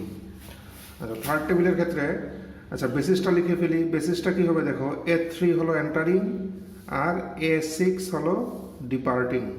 A3 entering, A6 departing. এর মানে A6 এর জায়গায় A3 আসবে। তাহলে কি হবে? A1 যেমন ছিল থাকবে, A6 এর জায়গায় এলো A3, A7 যেমন ছিল থাকবে। এখানে x1, x3 and x7। A1 এর উপরে কি ছিল? A1 এর উপরে ছিল 5, তাহলে A1 এর উপরে 5। A3 এর উপরে কি ছিল? A3 এর উপরে 3। আর A7 এর উপরে হলো 0। আচ্ছা, এবার এগুলোর ক্যালকুলেশন। আচ্ছা, আমরা যেটা বলেছিলাম যে যেহেতু এটা ডিপার্টিং ভেক্টর ফার্স্ট টেবিলে, কাজে ফার্স্ট টেবিলের পর থেকে এটা আর থাকবে না। আমরা এখানে এটা কেটে দিই, তাহলে এটা আর আমরা আর লিখবো না। কেটে না দিলে মনে সময় ভুলে লিখে ফেলি। তো মানে লিখে ফেললে কিছু ভুল না, বাট প্রয়োজন নেই। কাজে যেহেতু প্রয়োজন নেই, আমরা এক্সট্রা কিছু লিখতে যাব না।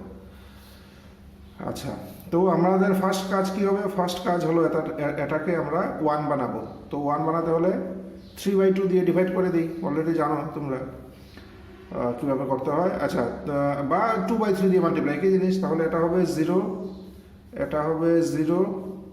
আমরা কি করলাম? 2/3 দিয়ে মাল্টিপ্লাই করছি। 2/3 এর মানে -14/3, -14/3। 2/3 দিয়ে মাল্টিপ্লাই করলে 1, 2/3 দিয়ে মাল্টিপ্লাই করলে 1, এটা লাগবে না। এটা হলো 2/3, এটা হলো 0। তাহলে এই রোটা লিখলাম। আর বাকি দুটোকে আবার বানাতে হবে 0। শুরু করি। এটা আমরা লিখি, কি আছে? 5, 0, 1, 3। 3টাকে টিক করে রাখি। জিরো ডট কিছু নেই, 0 1। আচ্ছা, কার সাহায্যে বানাবো? 1 বানানোর পরে যে রোটা পেয়েছি না, তাহলে 0 0 মাইনাস 14/3 1 1 ডট 2/3 0। আচ্ছা, কীভাবে করা যায় দেখো, আমরা এটাকে বানাতে হবে -3 দিয়ে মাল্টিপ্লাই করে যোগ করি, -3 দিয়ে মাল্টিপ্লাই করে যোগ করি, তাহলে এটা 5, এটা 0, এটা হবে এখানে 14 প্লাস 1 মানে 15, এটা হবে 0, এটা হবে -3 ডট, এটা হবে -2, এটা হবে 1।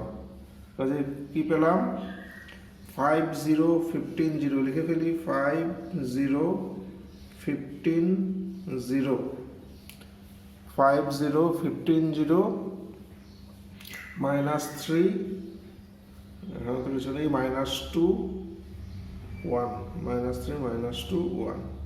এই হলো আমাদের এই রোটা। এবার এটাকেও 0 বানাতে হবে, একই প্রসিডিউর। আমরা এখানে লিখি, একটা জায়গা নেই, এখানে লিখি, কি লিখবো? 1 1 1 -12, এটার উপরে ড্যাশ দিয়ে রাখি, কারণ এটাকে 0 বানাবো। এরপরে -12 dot 0 0 with the help of same row, যে রোটা এখানে সাহায্য নিয়েছিলাম, এর মানে 0 0 0 0 -14/3 1 1 ডট 2/3 0। এই হলো আমার এই রোটাও লিখে ফেললাম। এবার কি করব? প্লাস হাফ দিয়ে মাল্টিপ্লাই করে যোগ করি, তাহলেই দেখো এটা 0 হয়ে যাবে। প্লাস হাফ দিয়ে এটা 1, এটা 1, এটা কত হবে? 1 -7/3, 1 -7/3, তাহলে -4/3 হবে। এটা হবে 0, এটা হবে 0 ডট, এটা হবে 1/3, এটা হবে 1/3, আর এটা হবে 0। এই হলো আমার নতুন রূপ পেয়ে গেলাম। লিখি 1 1 -4/3 1 1 -4/3 0 0 ডট 1/3 0 1/3 0। এই পেয়ে গেলাম আমরা থার্ড টেবিল। আচ্ছা, এবার থার্ড টেবিলের ক্যালকুলেশন, মানে থার্ড টেবিলের জন্য আমাদের ইন্ডেক্স রো বানাতে হবে। তো আমরা থার্ড টেবিলের ইন্ডেক্স রো বানাই।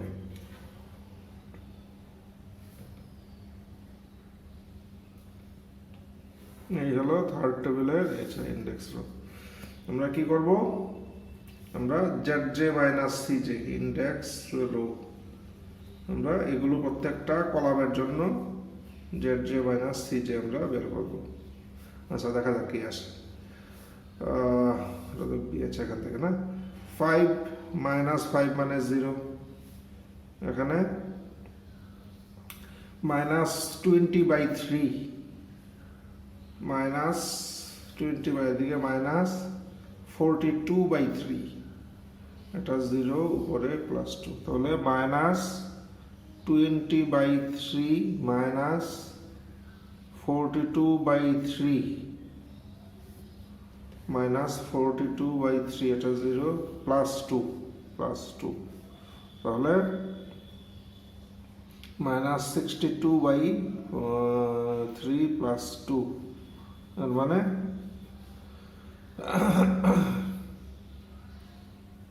কত হলো? 66 -62 + 6, এর মানে 56 -56/2, এর মানে -28। আবার একটু ক্যালকুলেশনটা দেখে দিই। -20/3 -42/3 +2, তাহলে -62/3 +2, -62/3 +2, তাহলে 3 নিলে -62 + 6, তাহলে -56। ঠিক আছে, -28, তাহলে এটার ভ্যালু পেলাম আমরা -28। It is -28। আচ্ছা, ও সরি, এখানে আমি যে ভুলটা করলাম, হ্যাঁ হ্যাঁ ঠিকই আছে, আমার এখানে যেন বারবার বলছে দিস ইজ আওয়ার, এটা তো থ্রি, এটা এটা হলো থ্রি, মানে -56/3, -56/3, এখানে ক্যালকুলেশন একটু ভুল করলাম আমরা, এখানে থ্রি ছিল, এটা হলো -56/3। তাহলে দেখো যেটা বলছিলাম যে একটু এদিক সেদিক, একটু অ্যাবসেন্স অফ মাইন্ড হলে কিন্তু ভুল হয়ে যায়, খুব সাবধানে করতে হবে। আচ্ছা, এটা হলো -56/3, একটু পরে লিখছি। আচ্ছা, এটা কত? এটা হলো 3 - 3 - 0। আচ্ছা, এটার ক্ষেত্রে 3, এদিকে 0, মানে এটার ক্ষেত্রে 3। আচ্ছা, এটার ক্ষেত্রে হলো 5/3,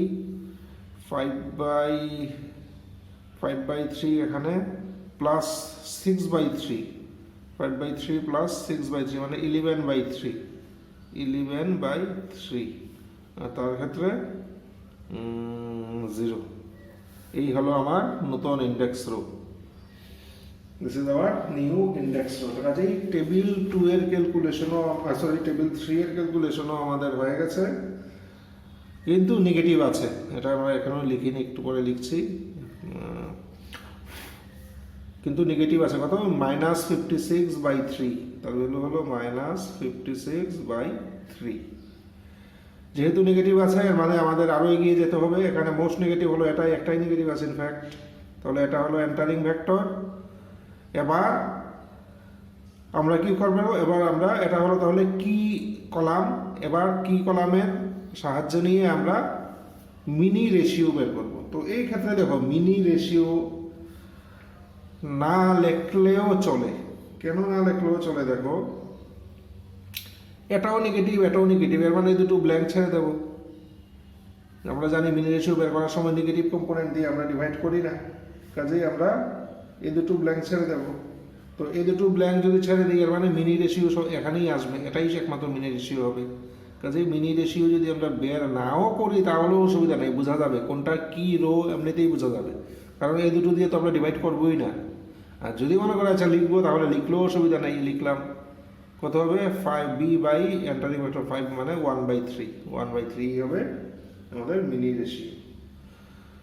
আচ্ছা, তাহলে মিনি রেশিও বরাবর এগিয়ে গেলে এটার সাথে ইন্টারসেকশন হলো 15-এ, কাজে দিস ইজ আওয়ার কি এলিমেন্ট বা পিভট এলিমেন্ট, অ্যান্ড A7, একটু দূরে গেলে পাবো A7, এর মানে A7 is our departing vector, A7 হলো ডিপার্টিং ভেক্টর।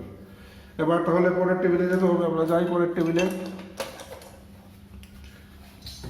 পরের টেবিলটা আমরা ড্র করি। আমি বুঝতে পারছি না কয়টা টেবিল লাগবে, একটু ছোট ছোট করে লিখতে হবে, এখানে যদি জায়গা না হয় পরের ইয়েতে যেতে হলে আমাদের বেশ পরিশ্রম করতে হবে। আমরা যত সম্ভব ছোট করে লেখার চেষ্টা করছি।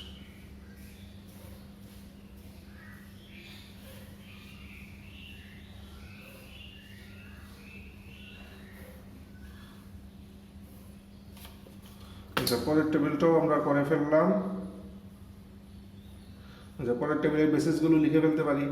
আচ্ছা, কি হলো? এন্টারিং হলো A2, ডিপার্টিং হলো A7, এর মানে A7 এর জায়গায় আসবে A2, তাহলে A1 A3 এদিকে A2, x1 x3 x2। আচ্ছা, A1 এর উপরে কত আছে? A1 এর উপরে আছে 5, A3 এর উপরে আছে 3, A3 এর উপরে আছে 3, A2 এর উপরে কি আছে? A2 এর উপরে আছে -2। এগুলো আমরা লিখে ফেললাম। এবার আচ্ছা, এই কলামে যেহেতু আর্টিফিশিয়াল আউটগোয়িং, এটাও কেটে দিই, আমরা সবগুলো কেটে দেব। আচ্ছা, এবার আমরা ক্যালকুলেশন আরম্ভ করি। তো ফার্স্ট কাজ কি? এই 15টাকে আমরা 1 বানাবো, তাহলে আমরা 15 দিয়ে ডিভাইড করি। কত হবে? 1/3, 0 1 0 -1/5, -2/15, এদিকে 1/15, এটা হয়ে গেল। এবার বাকি দুটোকে আমরা আমাদের 0 বানাতে হবে, কাজেই আগের মতোই আমরা একটু রাফে ক্যালকুলেশন করি। কি কি আছে এখানে? 1 1 মাইনাস 4/3 উপরে একটা দাগ দিয়ে রাখলাম 0 0 ডট 1/3 0। আচ্ছা কার সাহায্যে বানাবো? এটা সাহায্যে, তাহলে 1/3 0 1 0 মাইনাস 1/5 মাইনাস 2/15 1/5 সরি 1/15। এই হলো আমাদের নিচের রোটা লিখলাম। এবার দেখো কি করতে হবে, 4/3 দিয়ে মাল্টিপ্লাই করে এখানে লিখে ফেলি, এদিকে জায়গা নেই। 4/3 দিয়ে মাল্টিপ্লাই করে যোগ করবো, তাহলে 0 হবে, এটা হবে 1। এটা 4/3 দিয়ে করলে কত, 1 প্লাস 4/9, 1 প্লাস 4/9 এর মানে 13/9, 13/9। আচ্ছা এটা 0, এটাকে আমরা কি করব, মাইনাস 4/15, এটা ডট, এটা কি হবে 1/3 আর এদিকে মাইনাস 8/45, 8/45, 1/3 মাইনাস 8/45, তাহলে 45 যদি নেই আমার থাকলো কত, 15 মাইনাস 8 এর মানে 7/45, 7/45। তার ক্ষেত্রে হবে 4/45। এই হলো আমাদের নতুন রো, আমরা নতুন এই রোটা হলো এই দাঁড়িয়েছে। আচ্ছা আমরা লিখে ফেলি, কি পেলাম, 13/9, 13/9 1 0 0 মাইনাস 4/15 মাইনাস 4/15 ডট 7/45, 7/45 4/45, 4/45। এই হলো আমাদের এই রোটা। এবার এটার কাজ করতে হবে আমাদের, এটাও একই কাজ, কি লিখি কোথাও 0 0 মাইনাস 14/3, 0 0 মাইনাস 14/3 এটা দাগ দিয়ে রাখলাম, 1 1 1 1 ডট 2/3 0। আচ্ছা কার সাহায্যে বানাবো, একই জিনিস, 1 বানানোর পরে কোনটা পেয়েছি, এটা, তাহলে 1/3 0 1 0 মাইনাস 1/5 ডট মাইনাস 2/15 আর এদিকে 1/15। এই হলো রো। আমরা কি করব এই ক্ষেত্রে, আমরা 14/3 দিয়ে মাল্টিপ্লাই করি, 14/3, তাহলে কি হবে, এটা হবে 14/9, এটা হবে 0, এটা 0, এটা 1, এটা কি দাঁড়াবে 1 মাইনাস 14/15, তাহলে 1/15, 1/15 ডট, এটা কি দাঁড়াবে 2/3 মাইনাস, এখানে লিখে বলি 2/3 মাইনাস কত, 14 ইন্টু 2, ওইদিকে 3 ইন্টু 15, 3 ইন্টু 15।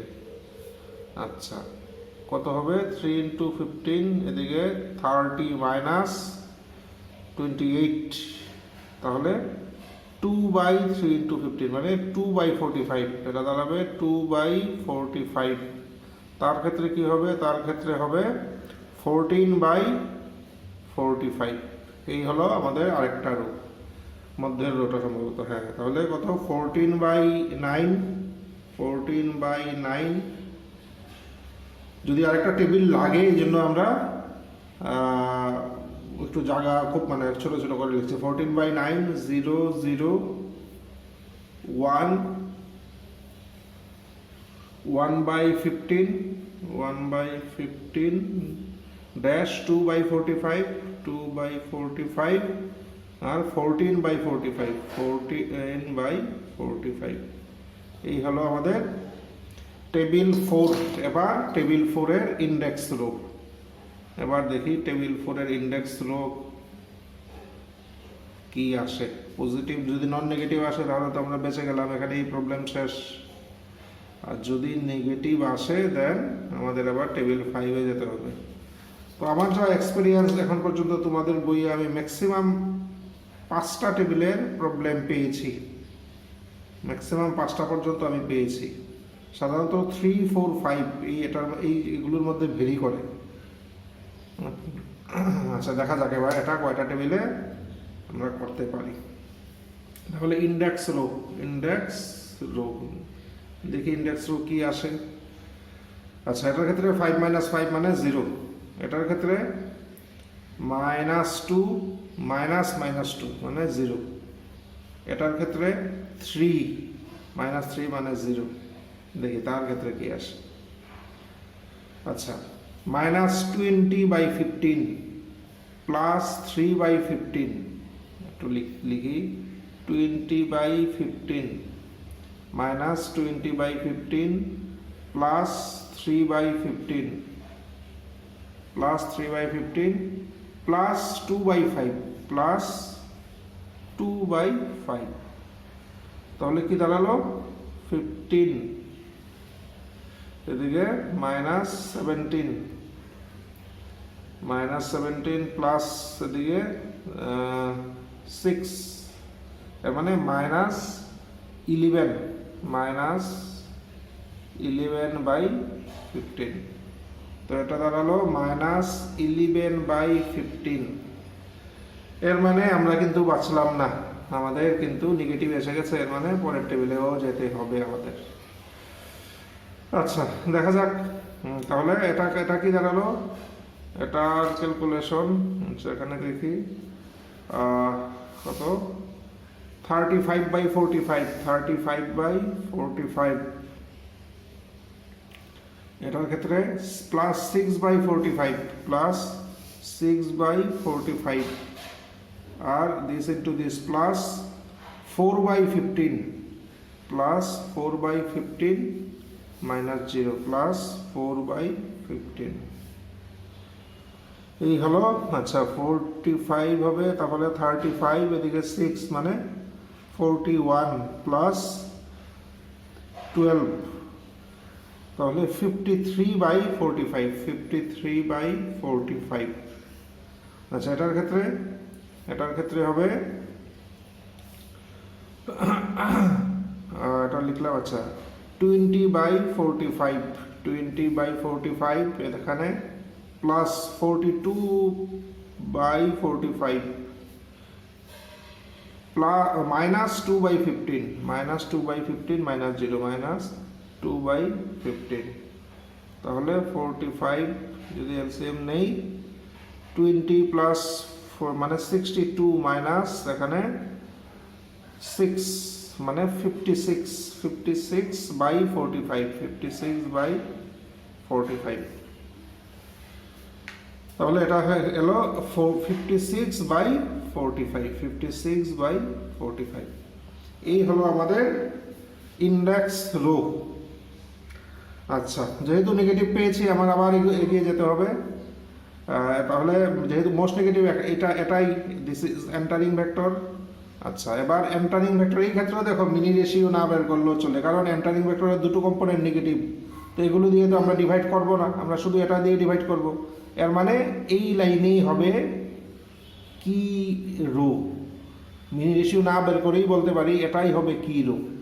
তাহলে এই ক্ষেত্রে আর বের করছি না, আমরা এটাতে বের করে দেখিয়েছিলাম, এক্ষেত্রে যেহেতু একটাই মিনি রেশিও বেরোবে আমরা এটাই হবে কি রো। এবার কি রো দিয়ে যদি আমরা এদিকে এগিয়ে যাই তাহলে তার সাথে ইন্টারসেকশন হবে এখানে, এর মানে দিস ইজ আওয়ার কি এলিমেন্ট বা পিভট এলিমেন্ট। অ্যান্ড আর একটু এগিয়ে গেলে আমরা পাবো A3 কে, এর মানে A3 হবে আমাদের ডিপার্টিং ভেক্টর, A3 হবে আমাদের ডিপার্টিং ভেক্টর। আচ্ছা তাহলে এন্টারিং কোনটা, এন্টারিং হলো A4, ডিপার্টিং হলো A3। এবার আমরা যাই পরের টেবিলে আমার ধারণা যে অবশ্যই রেজাল্ট আসা উচিত, কারণ 5টা টেবিলের বেশি আমি এখন পর্যন্ত পাইনি তোমাদের বইয়ে। কাজেই এই টেবিলে আমরা রেজাল্ট আশা করছি, দেখা যাক, এমন না যে দেখা যাক, আশা করছি ম্যাক্সিমাম 5টা টেবিল। আর অ্যাকর্ডিং টু ইউর সিলেবাস সম্ভবত 5টা টেবিলের বেশি প্রবলেম মানে আসবে না, সিলেবাসে মেনশনই করা আছে। আমার যতটুকু মনে পড়ছে এমন 4টা বা 5টা, ঠিক সংখ্যাটা মনে নেই, এটা মানে সেট করা আছে একটা ক্রাইটেরিয়া যে এতটা টেবিলের বেশি দেওয়া যাবে না পরীক্ষায়। আচ্ছা, তাহলে আমরা দেখি এখানে বেসিসটা লিখে ফেলি। বেসিসে কি হবে, ডিপার্টিং আর A4 হলো এন্টার্নিং, এর মানে আমাদের A3 জায়গায় A4 আসবে, তাহলে A1, A3 জায়গায় A4, এটা হলো A2 যেমন আছে তেমনই, এখানে X1, X4, X2। A1 এর উপরে কি আছে, A1 এর উপরে আছে 5, A4 এর উপরে 0, A2 এর উপরে -2।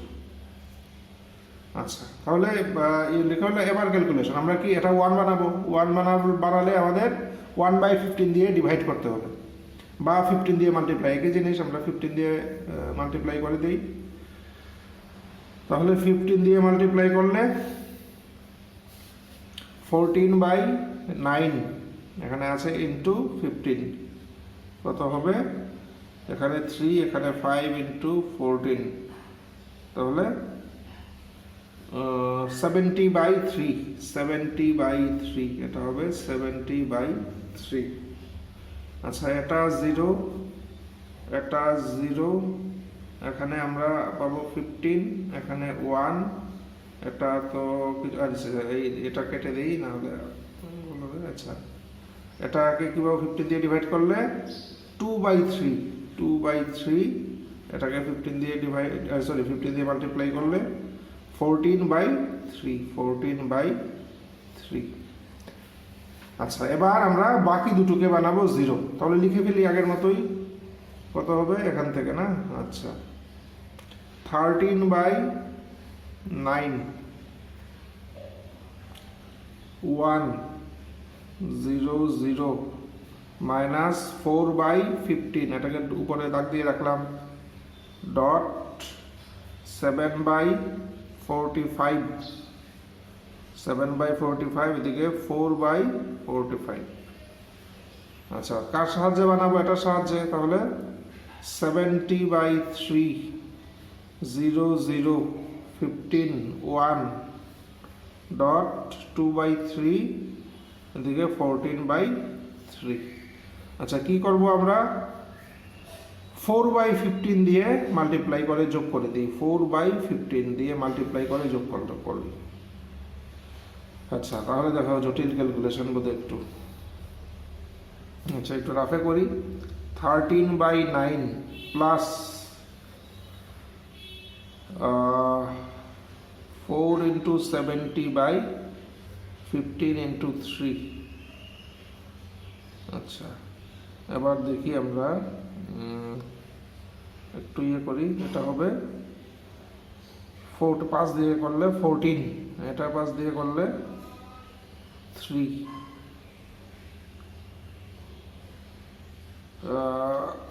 14, এদিকে 3, এর মানে দুটোই 9 হলো, এদিকে 13, এদিকে 56, 13 প্লাস 56, তাহলে কত হলো 9, এদিকে 69 এদিকে 9, 69/9, এর মানে 23/3। এই হলো আমার এখানে 23/3, কোন রোটা এটা, আচ্ছা এখানে হবে 23/3। এটা কত, এটা হলো 1, এটা 0, এটা হবে 4, এটা 0, এটা ডট। আচ্ছা, এখানে আবার একটু দেখি, 7/45, 7/45, আর এদিকে প্লাস 4 ইন্টু 2, এদিকে প্লাস 8 ইন্টু 45, 8/45, এর মানে 15/45, এর মানে 1/3। আচ্ছা, তার ক্ষেত্রে 4/45, আর এদিকে 56/45, 4 আর এদিকে 56, মানে 60/45, এর মানে 3 আর হলো 4/3।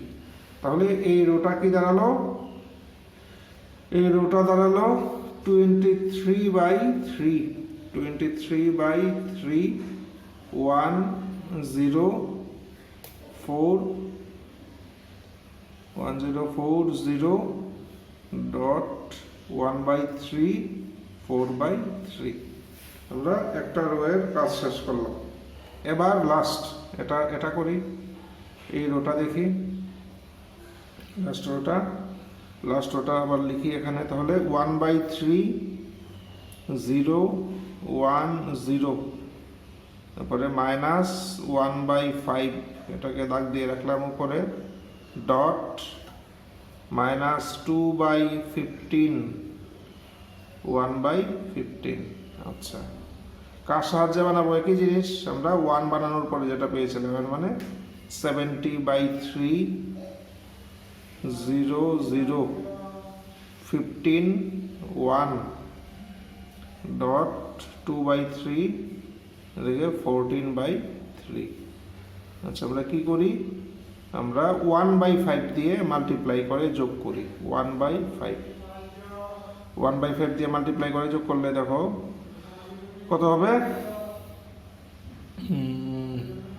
1/3 এদিকে 14/3, 1/3 14 মানে 15/3 মানে 5, এটা হবে 0, এটা হবে 1, এটা হবে 3, এটা হবে 0, তারপরে ডট, এখানে কি? এখানে দেখো -2/15, এখানে +2/15 মানে 0, 1/15 প্লাস 14/15, এর মানে 15/15 মানে 1। তাহলে কি পেলাম?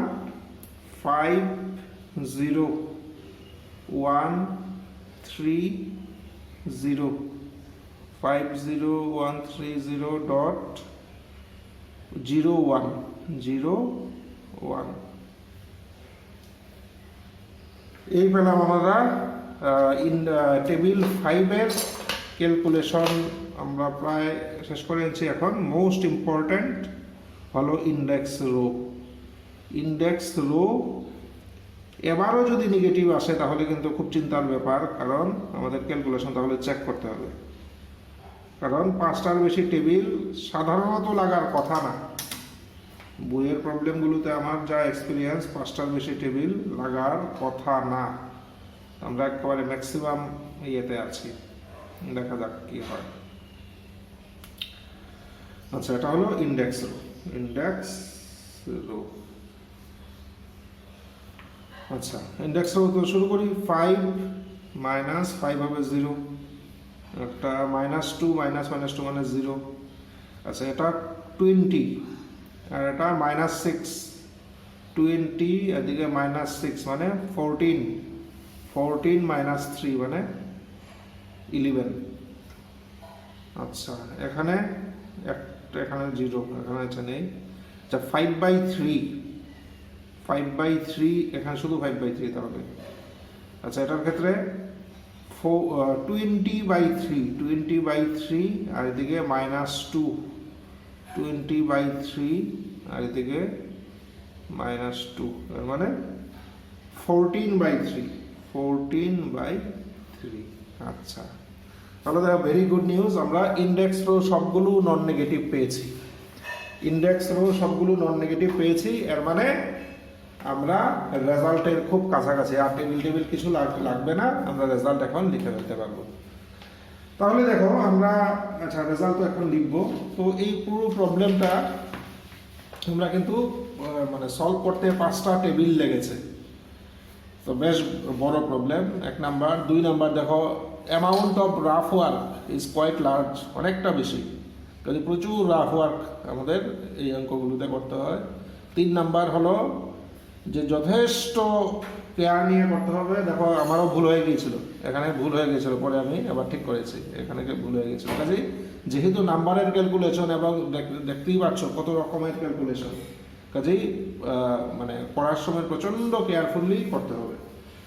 তো এই এখন আমরা সলিউশন লিখি, আমরা পরের পেজে চলে যাই। তো অপটিমালিটি আমরা কি লিখবো? আমরা আগের প্রবলেমটাতে দেখেছি since all zj minus cj greater than equal to 0, therefore the optimality condition optimality condition. Therefore the optimality condition has been satisfied, has been satisfied, has been satisfied. আচ্ছা, the optimal solution is, the optimal solution is, আচ্ছা আমরা কি করি, আমরা original প্রবলেমটা আমরা দেখব, যে প্রবলেমটাকে আমরা মেইনলি আমরা সলভ করতে দিয়েছিল এই প্রবলেমটা দেখি। এই প্রবলেমে কয়টা ভেরিয়েবল ছিল, অরিজিনাল প্রবলেমে আমাদের কয়টা ভেরিয়েবল ছিল আগে দেখি। আমরা যেটা নিয়ে কাজ শুরু করেছি সেটা হলো এই প্রবলেমটা, যে দিস ওয়াজ দি প্রবলেম, এটা হলো প্রবলেম। তাহলে অরিজিনালে আমার তিনটা ভেরিয়েবল ছিল, এই তিনটা ভেরিয়েবলের ভ্যালুই আমার বের করতে হবে। পরে আমরা দেখো স্ল্যাক, সারপ্লাস, আর্টিফিশিয়াল দিয়ে অনেকগুলো ভেরিয়েবল হয়েছে, বাট আমার অরিজিনাল প্রবলেমে তিনটা ছিল, এই তিনটা ভেরিয়েবলের ভ্যালু আমরা বের করব। তাহলে optimal solution is x1 equal two এত, x2 ইকুয়াল টু এত, x3 ইকুয়াল টু এত। অ্যান্ড আর কি বের করতে হবে, অবজেক্টিভ ফাংশন কি, ম্যাক্স জেড, এটা বের করতে হবে। কত, 5x1 minus 2x2 plus 3x3, and max z equal to 5x1 minus 2x2 plus 3x3, তার ভ্যালু আমরা বের করবো। এই দুটোই আমাদের কাজ। আচ্ছা, তো আমরা দেখি এবার ফাইনাল টেবিলটা সাহায্যে আমরা সলিউশন লিখব। আচ্ছা, ফাইনাল টেবিলটা কি আছে, ফাইনাল টেবিলে দেখো x1 এর পাশে স্মল বি এর নিচে কি আছে, 23/3, কাজেই x1 এর ভ্যালু 23/3। x2 এর পাশে স্মল বি এর নিচে কি আছে, 5, x2 এর ভ্যালু 5। x3 এর পাশে, আচ্ছা ফাইনাল বেসিসে দেখো x3 নেই, তো যেটা নেই আমি বলেছিলাম তার ভ্যালু কত নেই, আমরা তার ভ্যালু নিতে হয় 0, তার ভ্যালু হলো 0। কারণটা হলো এটা নন বেসিক ভেরিয়েবল এবং এই কারণে তার ভ্যালু নিতে হয় 0। আচ্ছা, তাহলে ভ্যালুগুলো পেয়ে গেলাম। এবার ম্যাক্স জেড কত হবে দেখে নেই। ম্যাক্স জেড হলো 5 into 23/3 minus 2 into 5 plus 3 into 0, এর মানে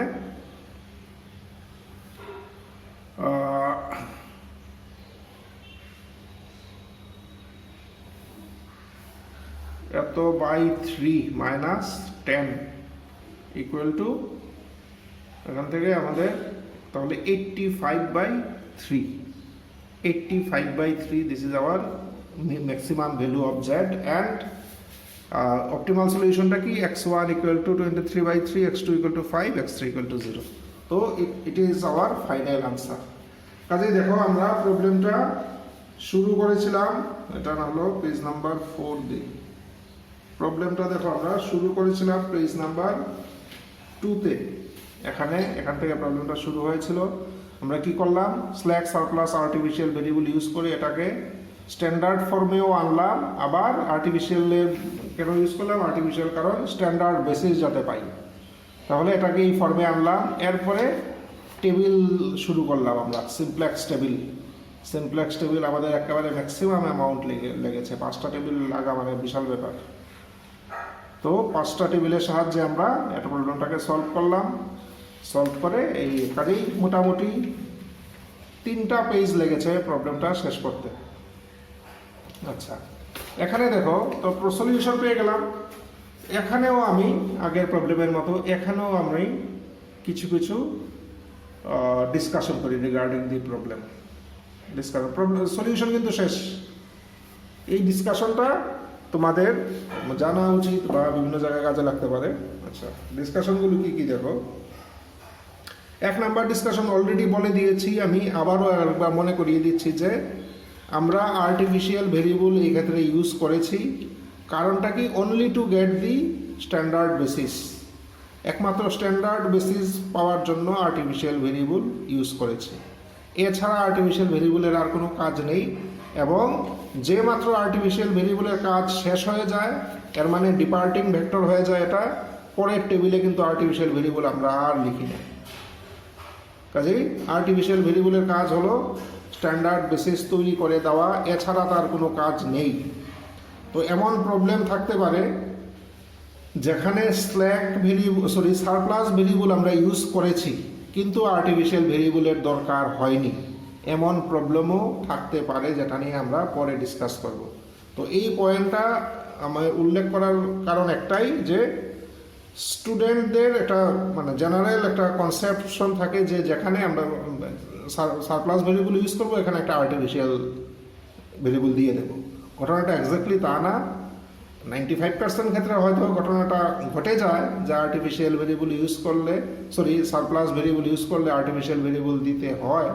বাট যেখানে স্ট্যান্ডার্ড বেসিস অটোমেটিক্যালি ফর্ম হয়ে যায়, সেখানে সারপ্লাস ভেরিয়েবল ইউজ করলেও আর্টিফিশিয়াল ভেরিয়েবল ইউজ করার প্রয়োজন হয় না। আমরা এমন একটা এক্সাম্পল নিয়ে পরে ডিসকাস করব। এই গেল আমাদের 1 নাম্বার পয়েন্ট। মানে এটা বললাম কি, ইউজ অফ আর্টিফিশিয়াল ভেরিয়েবল এই নিয়ে বললাম। আচ্ছা, 2 নাম্বার হলো, আমার অভিজ্ঞতায় আমরা আর্টিফিশিয়াল ভেরিয়েবল ইউজ করে প্রবলেম সবই করতে পারি, বাট স্টুডেন্টদের হোয়াট ইজ এম জিজ্ঞেস করলে কিন্তু বলতে পারে না। কাজেই এম এর পরিচয়টা তোমাদের খুব ভালো করে মাথায় থাকা উচিত। What is M? M is a very large positive quantity. এই হলো এম এর পরিচয়, যেটা আমি আগেও বলেছিলাম। আচ্ছা, 3 নম্বরে আমি বলতে চাই যে আমরা ফাইনাল বেসিসটা দেখি। ফাইনাল বেসিসে দেখো, আচ্ছা আগে আমরা দেখে দিই আর্টিফিশিয়াল ভেক্টর কোনটা। আর্টিফিশিয়াল ভেক্টর দেখো, -m দিয়ে বুঝতে পারছি A5 is the artificial vector. এবার আমরা দেখি যে A5 কি ফাইনাল বেসিসে আছে, এটা একটু চেক করে নিই।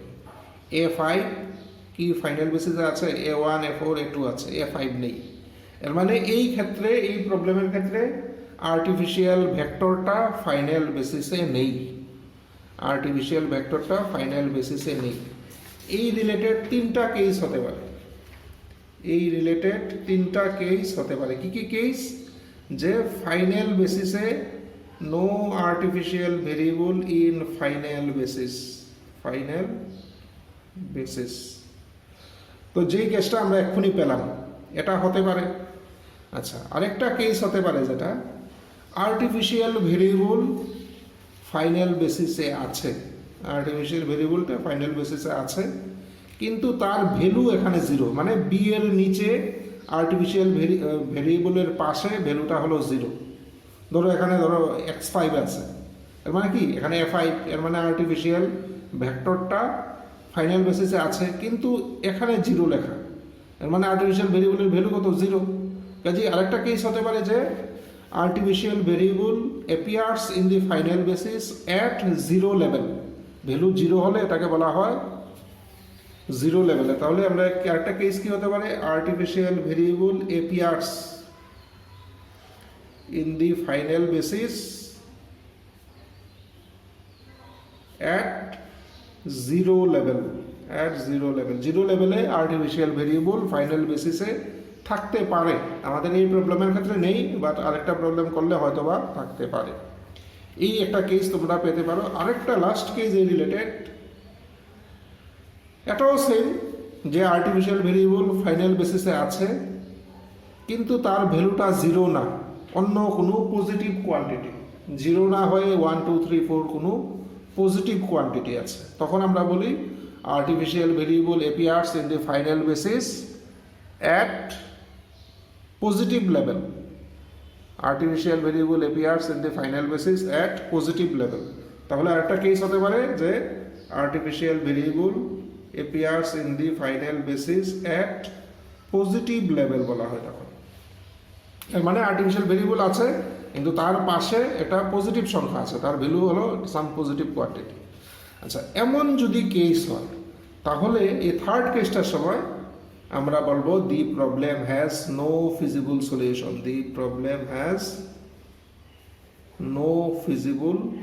সলিউশন। সেই ক্ষেত্রে প্রবলেমটার কোনো ফিজিবল সলিউশন থাকে না। কাজে এই জিনিসটা তোমরা খেয়াল রাখবে যে ফাইনাল বেসিসে আর্টিফিশিয়াল ভেরিয়েবল নিয়ে 3টা ঘটনা ঘটতে পারে। একটা হলো ফাইনাল বেসিসে নেই, এক্ষণের যে কেসটা এমন। একটা হলো ফাইনাল বেসিসে আছে বাট ভ্যালু 0, সেখানেও এমন কোনো প্রবলেম নেই, বাট আরেকটা হলো ফাইনাল বেসিসে আছে অ্যান্ড পজিটিভ লেভেল, তখন এই প্রবলেমটার কোনো ফিজিবল সলিউশন থাকে না। The problem has no feasible solution. 4 number পয়েন্টে আমি যেটা বলতে চাই সেটা হলো রিগার্ডিং আর্টিফিশিয়াল ভেরিয়েবল। আচ্ছা, আর্টিফিশিয়াল ভেরিয়েবল আমি অনেকবার বলেছি, আবারও বলছি যে আর্টিফিশিয়াল ভেরিয়েবল আমাদের শুধুমাত্র স্ট্যান্ডার্ড বেসিসটা দিতে সাহায্য করে, এবং আর্টিফিশিয়াল ভেরিয়েবল যে মাত্র ডিপার্টিং হবে সেই মাত্র আমরা আর্টিফিশিয়াল ভেরিয়েবলকে ভুলে যাব।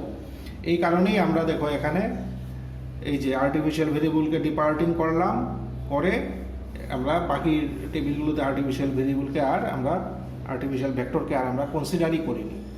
আচ্ছা, আমাদের টেন্ডেন্সি থাকবে, যেহেতু আর্টিফিশিয়াল ভেরিয়েবলটা আমরা নিয়ে এসেছি শুধুমাত্র স্ট্যান্ডার্ড বেসিস পাওয়ার জন্য, আমাদের একটা চেষ্টা থাকবে যে এই প্রবলেমটা থেকে যত তাড়াতাড়ি সম্ভব আর্টিফিশিয়াল ভেরিয়েবলকে যাতে আমরা সরিয়ে দিতে পারি।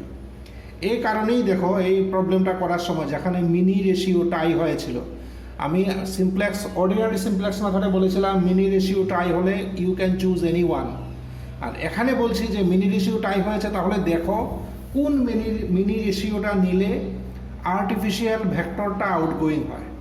এই জন্য যেহেতু এটা নিলে আর্টিফিশিয়ালটা আউটগোয়িং হয়, এই জন্য আমরা এটা নিয়েছি। কাজেই সবসময় আমাদের টেন্ডেন্সি থাকা উচিত যে আর্টিফিশিয়াল ভেরিয়েবলকে যত তাড়াতাড়ি সম্ভব আমরা বের করে দেব।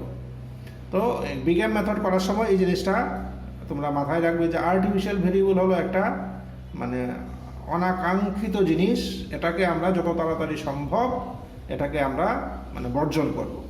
এই হলো রিগার্ডিং আর্টিফিশিয়াল ভেক্টর। অ্যান্ড অবশ্যই যেখানে বেরিয়ে যাবে তারপর থেকে তাকে আমরা ভুলে যাব। এখানে ফার্স্ট টেবিলেই বেরিয়ে গেছে, কাজে আর কোনো টেবিলে দেখায়নি।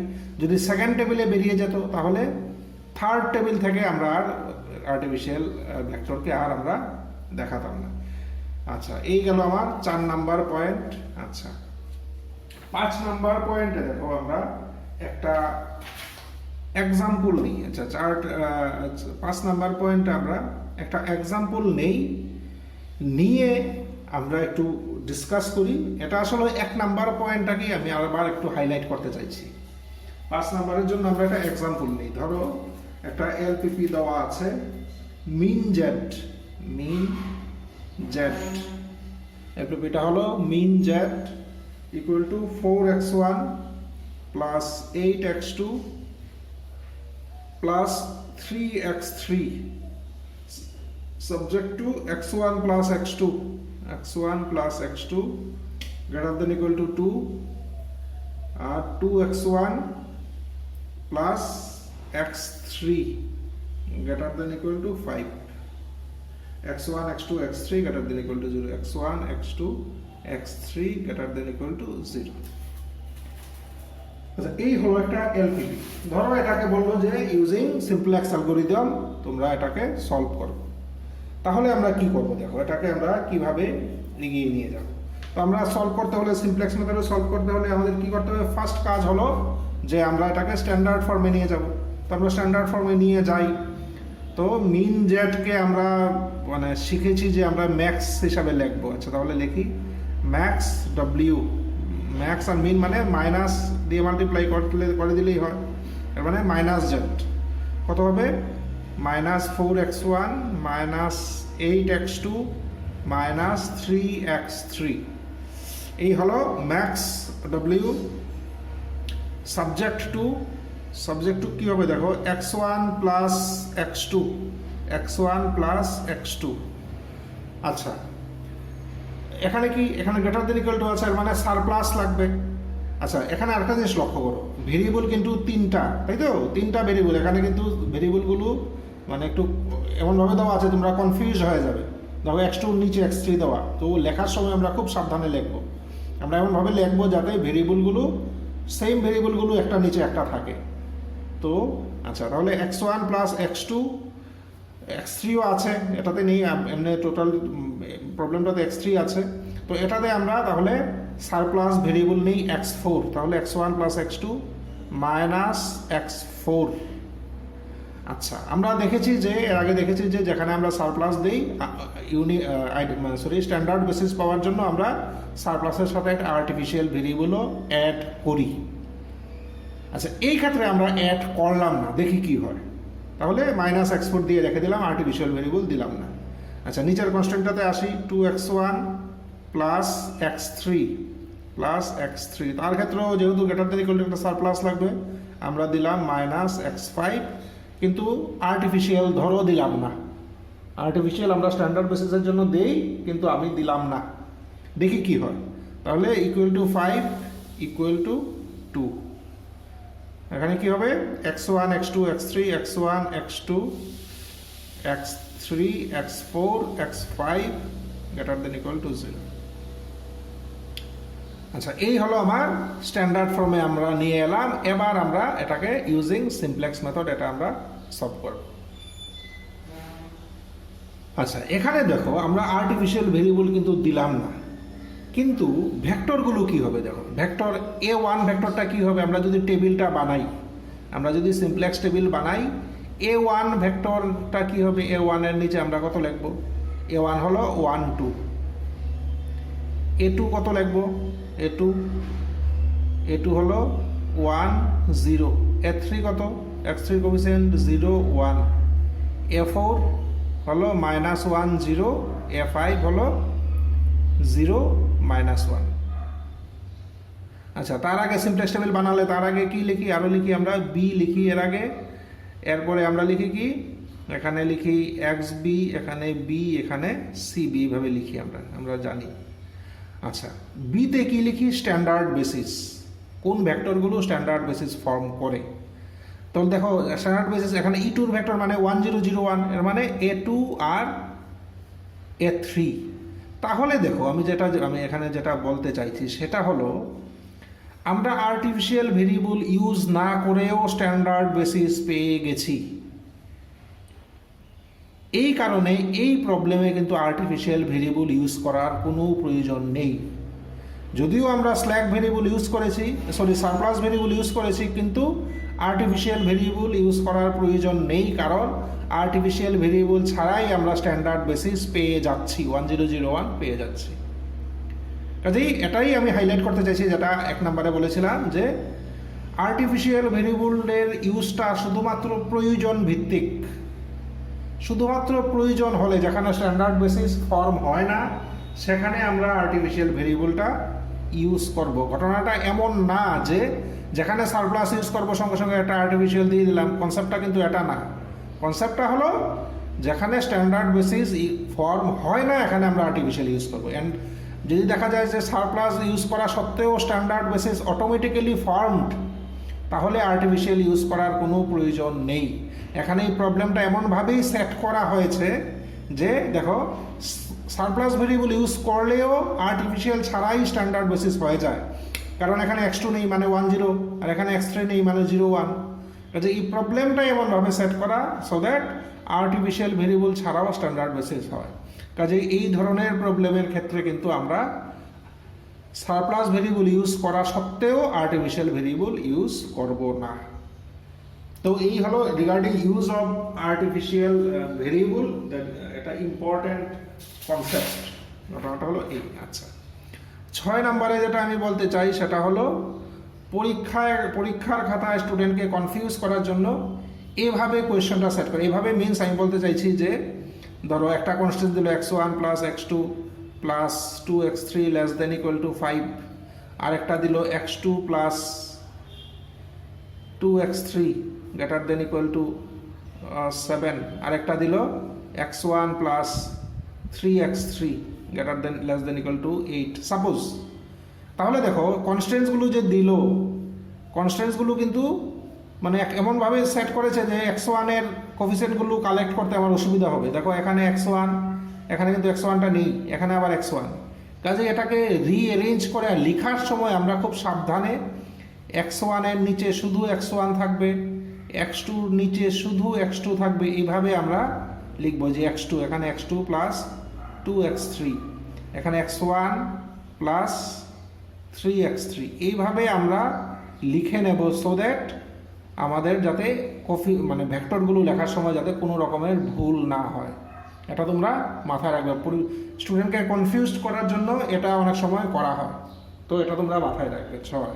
আচ্ছা, নাম্বার 7-এ আমি যেটা বলতে চাই সেটা হলো রিগার্ডিং মোস্ট নেগেটিভ। আমরা এন্টারিং ভেক্টর কীভাবে চয়েস করি? আমরা এন্টারিং ভেক্টর চয়েস করি মোস্ট নেগেটিভটা নিই। যেমন -7 আর -2 যদি থাকে তার মোস্ট নেগেটিভ হলো -7, এটা আমরা নিই এন্টারিং ভেক্টর।